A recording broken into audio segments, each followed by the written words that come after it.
नमस्कार दोस्तों आप सबका स्वागत है सोशल डिस्कवर में।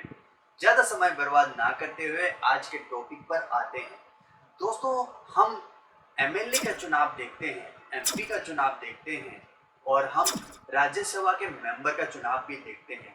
एमएलए को हम वोट देकर चुनते हैं, एमपी को भी हम वोट देकर चुनते हैं, लेकिन एमपी में 10 विधानसभाओं को अप्रोक्सीमेटली ऐसे ही 10 विधानसभाओं को मिलाकर एक एमपी को चुना जाता है। लेकिन जब हम राज्यसभा के मेंबर को चुना जाता है तो उनको कैसे चुना जाता है, इसके बारे में डिस्कस करेंगे। और अभी न्यूज़ में या फिर अखबारों में आपने पढ़ा होगा कि कुछ सीटों पर मेंबर्स को चुना जाना था और कुछ पर चुना भी गया है, रिजल्ट भी आ गया है। जैसे कि मार्च में इलेक्शन होना था, मतलब चुनाव होना था, लेकिन कोविड-19 के चलते चुनाव नहीं हो पाया था, जो कि अभी कुछ सीटों पे हो गया है और आगे भी चलता जाएगा। तो इन मेंबर्स को कैसे चुना जाता है, कौन इनको चुनता है, कौन इनको वोट देता है, कैसे ये चुने जाते हैं, एक राज्य में कितने मेंबर होते हैं और कैसे इनकी कैलकुलेशन होती है और कैसे इन मेंबर्स को चुना जाता है। क्या सारे मेंबर को चुना जाता है या फिर कुछ मेंबर पहले से ही उसमें फिक्स होते हैं, सारी बातों को आज इस वीडियो में डिस्कस करेंगे। चलिए देखते। राज्यसभा, जिसे हम काउंसिल ऑफ स्टेट्स भी कहते हैं, वो पार्लियामेंट का अपर हाउस होता है, जिसमें करंटली 245 मेंबर्स हैं और मैक्सिमम 250 मेंबर्स हो सकते हैं। हर एक स्टेट में पॉपुलेशन के हिसाब से अलग अलग सीट्स को इन मेंबर्स में डिवाइड किया गया है। अब इन 250 मेंबर्स में से सिर्फ 238 मेंबर्स का ही इलेक्शन होता है। बाकी 12 मेंबर्स को प्रेसिडेंट ऑफ इंडिया अपॉइंट करते हैं, जिनका किसी आर्ट, साइंस, लिटरेचर या सोशल सर्विस में स्पेशल नॉलेज एंड एक्सपीरियंस होता है। बचे हुए 238 मेंबर्स का इलेक्शन एमएलए यानी members of state legislative assembly, जिसे हम विधानसभा भी कहते हैं, इनके मेंबर्स करते हैं, जिसके प्रोसेस को आगे हम वीडियो में समझेंगे। तो ये हमें पता है कि लोकसभा यानी लोअर हाउस एक टेम्परेरी हाउस होता है, मतलब कि हर 5 सालों के बाद लोकसभा डिसॉल्व हो जाती है और नए इलेक्शन के साथ नई सरकार लोकसभा चलाती है। लेकिन अगर हम राज्यसभा की बात करते हैं तो वो है एक परमानेंट हाउस, मतलब पूरा हाउस जो है वो कभी डिसॉल्व नहीं होता।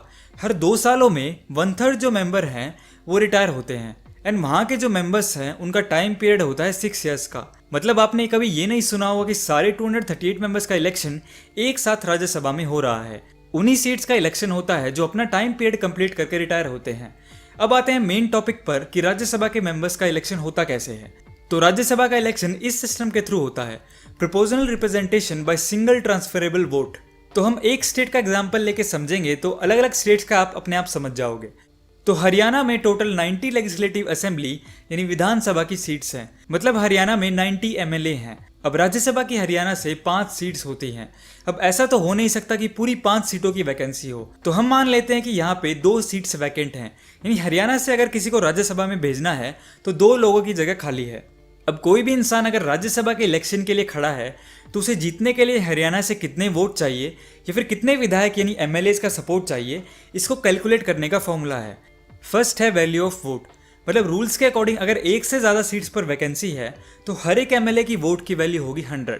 अब अगर यहाँ पे 90 एमएलएज हैं और सबके वोट की वैल्यू 100 है तो हरियाणा के एमएलएज की टोटल वैल्यू हो जाएगी 9000 वोट्स। अभी 9000 वोट में से हमें ये कैलकुलेट करना होता है कि इलेक्शन जीतने के लिए एक कैंडिडेट को इनमें से कितने वोट चाहिए, जिसे हम कोटा भी कह सकते हैं।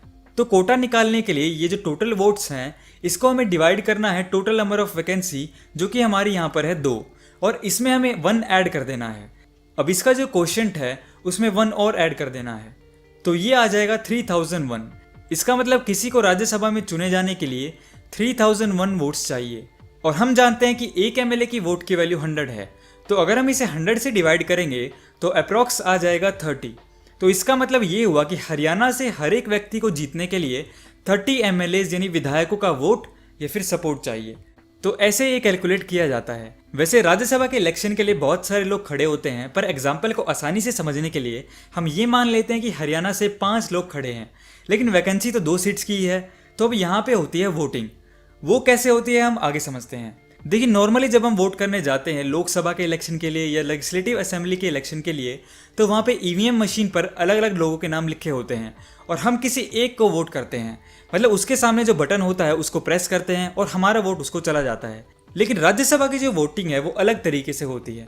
यहाँ पर हर एक एमएलए को एक पेपर दिया जाता है जिसपे इन 5 कैंडिडेट्स का नाम लिखा होता है और हर एक कैंडिडेट के नाम के आगे उन्हें 1, 2, 3 ऐसे करके प्रेफरेंस देनी होती है। तो हमारे एग्जाम्पल के अकॉर्डिंग यहाँ पे 90 एमएलए यानी विधायक हैं और राज्यसभा के इलेक्शन के लिए 5 लोग खड़े हो रहे हैं जिन्हें हम मान लेते हैं A, B, C, D and E और इनमें से 2 लोग चुन के आगे जाएंगे। तो जब वोटिंग होगी तो ये 90 एमएलए अपनी प्रेफरेंस के हिसाब से इन लोगों को वहां पे वोट देंगे। फॉर एग्जाम्पल एक एमएलए ने C को फर्स्ट प्रेफरेंस दी, E को सेकंड, A को थर्ड, D को फोर्थ एंड B को फिफ्थ प्रेफरेंस दिया। इसी हिसाब से सारे एमएलए अपनी अपनी प्रेफरेंस इन कैंडिडेट्स को देते हैं। अब जब फर्स्ट राउंड का रिजल्ट आएगा तो हम मान लेते हैं A को 20 एमएलए ने फर्स्ट प्रेफरेंस दी, B को 30, C को 10, D को भी 10 एंड E को 20 एमएलए ने फर्स्ट प्रेफरेंस दी। अब हमारा कोटा क्या था, किसी भी कैंडिडेट को जीतने के लिए मिनिमम 30 एमएलए का वोट यानी सपोर्ट चाहिए। तो हम यहाँ पे देखते हैं B को 30 वोट्स मिल चुके हैं तो वो राज्यसभा के लिए सिलेक्ट हो जाएंगे। लेकिन वैकेंसी 2 सीट्स की है इसलिए ये प्रोसेस सेकेंड राउंड में चला जाएगा, जहाँ पे क्या होता है जिस भी कैंडिडेट को सबसे कम वोट मिले होते हैं उसको हटा दिया जाता है और उसके वोट को बाकी जो कैंडिडेट्स हैं उनमें सेकंड प्रेफरेंस के हिसाब से डिस्ट्रीब्यूट कर दिया जाता है। तो यहाँ पे सबसे कम वोट मिले हैं C एंड D को, तो इन दोनों को हटा दिया जाएगा एंड इनको जो 20 वोट्स मिले हैं इन एमएलए की सेकंड प्रेफरेंस देखी जाएगी और उस हिसाब से इनको A और E में डिस्ट्रीब्यूट कर दिया जाएगा। तो मान लेते हैं कि सेकंड राउंड के बाद रिजल्ट आता है कि 20 एमएलए में से A को 10 लोगों ने सेकंड प्रेफरेंस दी है तो A के टोटल वोट्स हो जाएंगे 30 एंड E को मान लेते हैं सिर्फ 5 एमएलए ने सेकंड प्रेफरेंस दी तो E के टोटल वोट्स हो जाएंगे 25। तो कोटा के हिसाब से A के 30 वोट्स कंप्लीट हो गए इसलिए A जीत जाएगा और राज्यसभा की सीट के लिए सिलेक्ट हो जाएगा। अगर मान लो इस राउंड में भी कोई नहीं जीत पाता तो इसी तरह से थर्ड प्रेफरेंस देखी जाती और उस हिसाब से विनर को चूज किया जाता। तो इसी तरह से राज्यसभा का इलेक्शन प्रोसेस होता है। दोस्तों इस पूरे कैलकुलेशन से आप सबको समझ में आ गया होगा कि राज्यसभा में मेंबर को कैसे चुनते हैं। वैसे मैं रेगुलरली वीडियो नहीं डाल पा रहा हूँ क्योंकि रेगुलर नहीं हो पा रहा हूँ, अपने कुछ पर्सनल रीजन है। दोस्तों आप सबका सपोर्ट चाहिए, अगर आप सब लोग मुझे पूरी तरीके से सपोर्ट करोगे तो मैं रेगुलर हो जाऊंगा और आप सबको डेली टू डेली अपडेट करता रहूंगा। चलिए दोस्तों मिलेंगे अगली वीडियो में। नमस्कार, जय हिंद, जय भारत।